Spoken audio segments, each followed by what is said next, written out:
ಅಶೋಕ್ ಅವ್ರು ನಮ್ಮೊಂದಿಗಿದ್ದಾರೆ. ಸರ್, ತಾವು ಇಲ್ಲಿಗೆ ಬರಕ್ ಕಾರಣ ಏನು ಸರ್?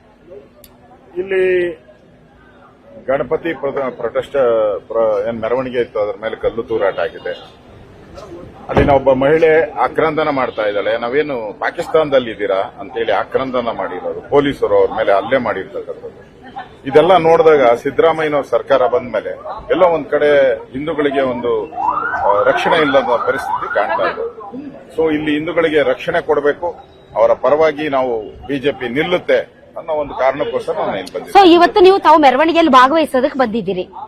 ಮೆರವಣಿಗೆಯಲ್ಲೂ ಭಾಗವಹಿಸ್ತೀನಿ. ಯಾರು ಲಾಠಿ ಚಾರ್ಜ್ ಅಲ್ಲಿ ಏಟ್ ತಿಂದಿದ್ದಾರೆ ಅವ್ರ ಮನೆಗಳಿಗೂ ಹೋಗ್ತೀನಿ, ಮಸೀದಿ ಮುಂದೆನೆ ಹೋಗ್ತೀನಿ.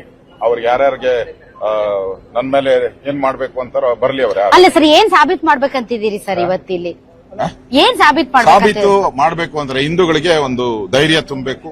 ಇದು ಪಾಕಿಸ್ತಾನ ಅಲ್ಲ, ಇದು ಕರ್ನಾಟಕ, ಇಲ್ಲಿ ನೆಮ್ಮದಿಯಾಗಿರ್ಬೋದು ಅನ್ನೋ ಒಂದು ಸಂದೇಶವನ್ನ ನಾವು ಕೊಡ್ಬೇಕು. ಇಲ್ಲಾಂದ್ರೆ ಭಯಭೀತರಾಗ್ಬಿಟ್ಟಿದ್ದಾರೆ, ಪೂರ್ತಿ ಇಡೀ ಮಂಡ್ಯ ಭಯಭೀತರಾಗಿದ್ದಾರೆ. ಏನಪ್ಪ ಅವ್ರ 5% ಜನ ಇಲ್ಲ ಇಲ್ಲಿ, ಇಷ್ಟೊಂದು ಗಲಾಟೆ ಮಾಡ್ತಾರೆ, ಇನ್ನೇನ ಅವ್ರ 10% ಆದ್ರೆ ನಮ್ ಕತೆ ಏನು ಅನ್ನೋ ಭಯಭೀತ ವಾತಾವರಣ ಇದೆ. ಅಲ್ಲ ಸರ್, 5,000ಕ್ಕೂ ಹೆಚ್ಚು ಪೊಲೀಸರಿದ್ದಾರೆ, ಸಿಕ್ಕಾಪಟ್ಟೆ ಸರ್ಪಗಾವಲನ್ನ ಏರ್ಪಡಿಸಿದ್ದಾರೆ. ಆದ್ರೂ ಕೂಡ ನೀವು ಗಣೇಶ ವಿಸರ್ಜನೆಗೆ, ಗಣೇಶನ ರಕ್ಷಣೆಗೆ ಮತ್ತು ಹಿಂದೂಗಳ ರಕ್ಷಣೆಗೆ ಬಂದಿದ್ದೀರಿ ಸರ್. ಅಲ್ಲಮ್ಮ, ಇದೆಲ್ಲ ಮಾಡಕ್ ಮುಂಚೆ ಪ್ರಶ್ನೆ ಮಾಡೋವಾಗ ಈ ಅದರಲ್ಲಿ 2% ಪೊಲೀಸರು ಹಾಕ್ಬಿಟ್ಟಿದ್ರೆ ಮುಗ್ದೆ ಹೋಗಿತ್ತಲ್ಲ, ಇರ್ಲಿಲ್ವಾ? ತಾವು ಗೃಹ ಸಚಿವರಾಗಿ ಕೆಲಸ ಮಾಡಿದ್ದೀರಿ ಸರ್. ಸೊ ಇಂತಹ ಸಂದರ್ಭದಲ್ಲಿ ಪೊಲೀಸರು ಏನ್ ಮಾಡ್ಬೇಕಂತೀರಿ? ಜ್ಞಾನ ಇಟ್ಕೊಬೇಕಾಯ್ತು, ಸರ್ಕಾರ ಹೇಳ್ಬೇಕಾಯ್ತು. ಅಲ್ಲಿ ಒಂದೇ, ಇವಾಗ ಎಲ್ಲಿ 40 ರಿಸರ್ವ್ ವ್ಯಾನ್ ಇಲ್ಲಿದೆ, ಒಂದೇ ಒಂದು ರಿಸರ್ವ್ ವ್ಯಾನ್ ಮಸೀದಿ ಕಳ್ಳರು ಇದಾರೆ ಅಂತ ಗೊತ್ತಿದೆಯಲ್ಲ, ಕಲ್ಲೊಡಿಯೋರು ಅಲ್ಲೆಲ್ಲ ಒಳಗಡೆ ಇದಾರೆ ಅಂತ ಒಂದೇ ಒಂದು ರಿಸರ್ವ್ ವ್ಯಾನ್ ಹಾಕಿದ್ರೆ ಈ ಗಲಾಟೆನೆ ಆಗ್ತಾ ಇರಲಿಲ್ಲ. ಅಲ್ಲ ಸರ್, ಮಂಡ್ಯದಲ್ಲಿ ಈ ತರದ ಘಟನೆಗಳು ಈ ಹಿಂದೆಂದೂ ನಡೆದಿರಲಿಲ್ಲ. ಯಾಕೆ ಬೇಕಾದಷ್ಟು ಆಗಿದೆಯಲ್ಲ. ಹೋಸರಿ ನಾಗಮಂಗಲದಲ್ಲಿ ಗಣಪತಿನ ಇತ್ತೀಚೆಗೆ ಆಗಿದೆ, ಅದರಿಂದ ಹನುಮ ಧ್ವಜವನ್ನ ಕಿತ್ತಾಕಿದ್ರು ಕೆರಗೋಡಲ್ಲಿ.